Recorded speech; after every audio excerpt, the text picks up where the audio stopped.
જય શ્રી કૃષ્ણ અને જય સ્વામિનારાયણ. આજે અમે આવી ગયા છીએ ગણપતપુરા, જ્યાં બહુ સરસ મંદિર છે અને અહીંયાનો મહિમા પણ ખૂબ સારો છે. ચાલો હું તમને આજે બતાવું છું કોટ ગામમાં આવેલું ગણપતિનું મંદિર એટલે કે ગણપતિપુરા. જ્યાં એન્ટ્રી છે એમાં લક્ષ્ય તો જ્યાં જાય ત્યાં હાથી તો એને મળી જ જાય. ભાઈઓ બહેનોની લાઈન અલગ અલગ છે. સુવિધા ખૂબ સારી છે અહીંયા. દિવાળીના ટાઈમે તો ડેકોરેશન પણ ખૂબ સરસ અને અહીંયા એક મહિમા પણ છે જે હું તમને બતાવીશ આગળ. તો ચાલો ત્યાં સુધીમાં આપણે કરીએ દર્શન. ફરતી એની આખી જગ્યા છે જે ખૂબ મોટી છે. અહીંયા ગણપતિ દાદા ખુદ ગાડામાં બેસીને આવેલા, કોઈ લેવા નહોતો ગયા, ગણપતિ દાદા ખુદ આવેલા. જો આમની મૂર્તિ છે, જે જોવાથી મન પ્રસન્ન થઈ જાય છે.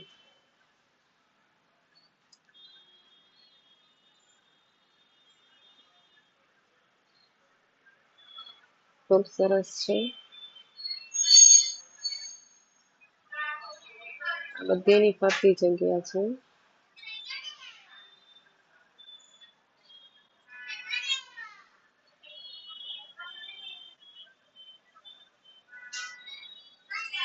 અને અહીંયાની એક ખાસ વાત છે આ ગણપતિ, જે હું તમને કહેતી હતી ને કે હું આગળ બતાવું છું, આ ગણપતિ છે કે અહીંયાનો મહિમા તો કે કેવો છે, તો કે એમના કાનમાં જે આપણે માનતા કરવી હોય ને એના કાનમાં કહેવાથી માનતા પૂરી થાય છે. એવો મહિમા છે અહીંયાનો. તો બધા ભક્તો એમના કાનમાં કંઈક વાત કહે છે, જેની મનોકામના હોય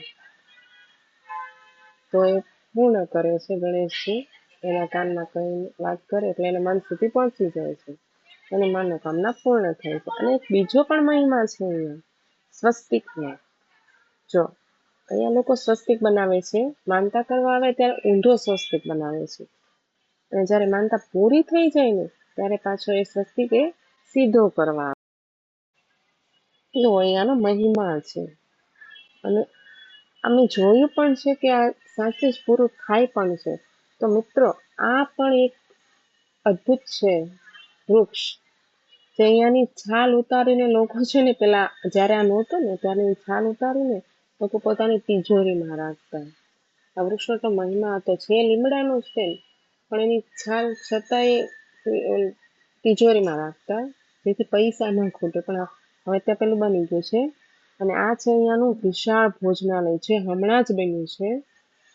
એકદમ મોટું બનાવી નાખ્યું છે અને એટલું સરસ, કોઈ જાતની અગવડ પડે એવું જ નથી. મિત્રો અમે તો ગયા, અમને તો ખૂબ મજા આવી. તો તમે પણ જરૂર જાજો, તમને પણ ખૂબ જ મજા આવશે. જય શ્રી કૃષ્ણ.